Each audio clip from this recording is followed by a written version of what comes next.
इस तरीके से मंगेश यादव को घर से उठा करके इनकाउंटर के नाम पर हत्या की गई है, उसके लिए हमारे राष्ट्रीय अध्यक्ष आदरणीय श्री अखिलेश यादव जी लगातार इस मामले पर निगाह बनाए हुए हैं और हम लोगों के द्वारा लगातार सूचना भी ले रहे हैं और जहां भी ज़रूरत पड़ रही है हम लोग कोशिश भी कर रहे हैं कि जो लोग इस घटना में शामिल हैं, जो एसटीएफ के लोग, जिसको इसमें पूरे उत्तर प्रदेश ने पूरे देश के लोग कह रहे हैं, इसमें स्पेशल ठाकुर फोर्स भी बोल रहे हैं उसको जी। ये लोग केवल जात देख करके, धर्म देख करके जिस तरीके से लोगों को हत्याएँ कर रहे हैं, इनकाउंटर नहीं, ये हत्या है सीधी सीधी।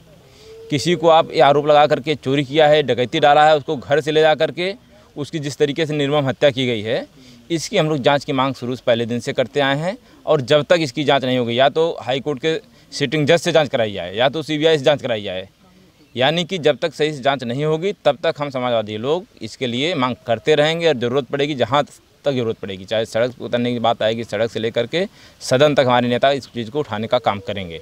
कहीं न कहीं ऐसा नहीं लगता कि सपा की जो सपा सुप्रीमो अखिलेश यादव और राहुल गांधी जी इस मामले को हाईलाइट किए, तूल किए, और अन्य बिरादरी का इनकाउंटर जब होता है तो आप लोग क्यों नहीं सक्रिय होते? नहीं, अभी आप देखेंगे इंदल पटेल जी, अभी की घटना है, उसकी इसके बाद की घटना है। इंदल पटेल का मामला है, राष्ट्रीय अध्यक्ष इस मामले को भी उठाए, पार्टी ने हमारी उठाया और आदरणीय नरेश उत्तम पटेल जी, माननीय सांसद फतेहपुर, उनके नेतृत्व में एक डेलीगेशन भी भेज करके उनके परिवार वालों से मिला और जांच की मांग की।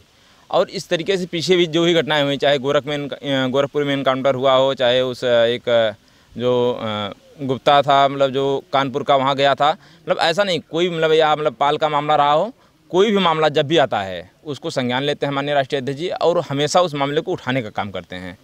बाकी वहाँ की जो जनता होती है, वहाँ के आवाम होते हैं, उस गांव के लोग होते हैं, अगल बगल के लोग होते हैं, उस मामलों को किस ढंग से उठाते हैं इस पर भी निर्भर करता है। लेकिन हमारे नेता आदरणीय राष्ट्रीय अध्यक्ष जी हर मामले को, जो चाहे पीडीए का मामला हो या किसी का भी मामला हो, जहाँ भी जुल्म जाती होती है, जिसके खिलाफ भी होती है, किसी भी जात धर्म के खिलाफ होती है, उसको हमेशा उठाने का काम किए हैं, ट्वीट भी करने का काम किए हैं, मीडिया में बात करने का भी काम किए हैं। और लगातार जिस तरीके से इस सरकार में कस्टोडियल डेथ हुई है, लोगों को गिरफ्तार करके उसको मारा गया है, ये किसी से छिपा नहीं है, चाहे हम हो या आप हो या कोई भी हो। आपके ही 2022 के चुनाव में ओम प्रकाश राजभर अखिलेश यादव के साथ मंच साझा करते थे, चुनाव भी लड़े।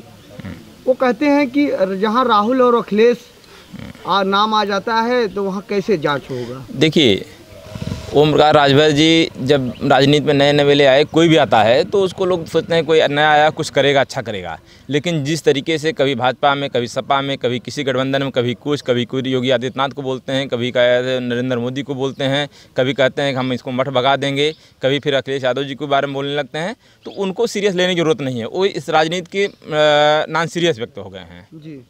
नॉन सीरियसों के बारे में कोई बात नहीं की जाती है। आज नेता प्रतिपक्ष आए थे, क्या पीड़ितों के साथ क्या सहयोग और क्या उनको उम्मीद दिलाए कि मंगेश यादव को बहुत जल्द न्याय मिल जाए? हमारे नेता आदरणीय अखिलेश यादव जी के निर्देश पर पहले दिन से ही, जिस दिन ये घटना हुई उस दिन भी नेता प्रतिपक्ष आदरणीय लाल बिहारी यादव जी उस दिन भी ये घटना में आए थे। और आज भी जब हमारे नेता आदरणीय अखिलेश यादव जी इस मंगेश यादव के परिवार को मदद देने के लिए भेजे हैं, तो एक डेलीगेशन भेज करके माननीय सांसद जी, माननीय विधायक जी, आदरणीय विधान परिषद सदस्य नेता प्रतिपक्ष लाल बिहारी यादव जी से लेकर के आदरणीय जिला अध्यक्ष जी से लेकर के जितने भी लोग हैं पार्टी के, सभी को एक डेलीगेशन भेज करके उन परिवार को मदद दिलाने का भी काम किए हैं और आगे की लड़ाई लड़ने का आश्वासन भी परिवार वालों को दिए हैं। जिस भी जरूरत पड़ेगी, जहां भी जरूरत पड़ेगी, परिवार के साथ हमेशा समाजवादी पार्टी खड़ी रहेगी।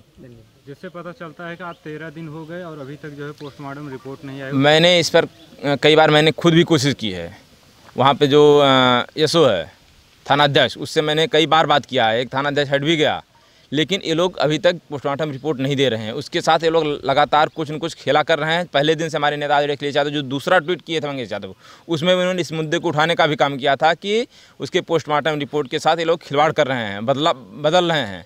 लेकिन अभी तक हो सकता संभव ना हो पाया हो, इसलिए लोग लेट कर रहे हों, उसमें बदलाव कर रहे हों। ये क्या चीज़ें हैं, जब तक पोस्टमार्टम रिपोर्ट हमारे हाथ में नहीं मिल पाती है तब तक हम लोग लगे रहेंगे और जरूरत पड़ी कानूनी प्रक्रिया भी अपनाने का काम कर रहे हैं। आज नहीं तो कल उनको पोस्टमार्टम रिपोर्ट देना होगा। ये परिवार की मूलभूत ज़रूरत है, मूलभूत उनकी आवश्यकता है, उनको शासन उपलब्ध कराता है, लेकिन अभी तक ये लोग नहीं उपलब्ध करा पाए हैं। इसके लिए हम लोग लगे हुए हैं और इसको उपलब्ध करा करके ही हम लोग परिवार वालों को उपलब्ध कराएंगे और जो भी कानूनी प्रक्रिया होगी इसके लिए आगे लड़ाई लड़ेंगे। क्या नाम है आपका? राघवेंद्र यादव, राष्ट्रीय महासचिव समाजवादी पार्टी लोहिया वाहिनी।